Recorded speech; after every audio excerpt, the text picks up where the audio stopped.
Salut à tous. Aujourd'hui, j'aimerais vous présenter le travail d'un doctorant que j'ai pu rencontrer à la Cité des Sciences et de l'Industrie à Paris. Voici donc sa présentation et son travail. Bonjour, moi je m'appelle Thomas, je suis doctorant à l'Université Bretagne Sud et je travaille depuis 2 ans et demi sur un projet de recherche qui consiste à développer des récifs artificiels en s'inspirant de la pomme de pin. Alors le lien peut être un petit peu étroit, un petit peu difficile à cibler.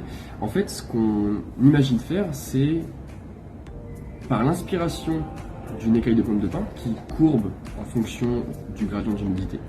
Donc, quand il fait beau, les écailles de la pomme de pin sont ouvertes pour disséminer ses graines, et quand il pleut, elle referme ses écailles.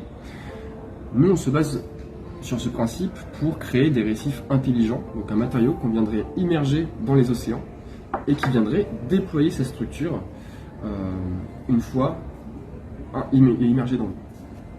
Donc finalement, l'intérêt de cela pour nous, c'est de faciliter l'immersion d'un récif en se basant sur des modèles biomimétiques. Et dans un second temps, ce qu'on voudrait être capable de faire, c'est de créer un récif biocompatible qui serait formulé à partir de fibres de lin, donc de ressources locales, françaises essentiellement, qui sont largement produites en France, dans le Nord, pour créer ce matériau intelligent. Donc aujourd'hui, dans le cadre du week-end bio-inspiration à la Cité des Sciences, j'ai pu proposer des expériences qui justement consistaient à recréer à partir de papier et de scotch des matériaux intelligents qui vont changer de forme une fois qu'on les immerge dans l'eau, un peu comme l'écaille de pomme de pin ferait. Donc au final, en fonction de l'endroit où on vient déposer notre matériau, notamment le scotch, on est capable de générer plusieurs types de courbures. J'aurais aimé vous montrer quelques exemples ici, mais je ne suis pas sûr qu'il en reste. Voilà, en tout cas, si vous avez des questions, n'hésitez pas à me contacter. Doctorant à l'UBS, IRDL de Lorient, Thomas Frumeau. Merci beaucoup.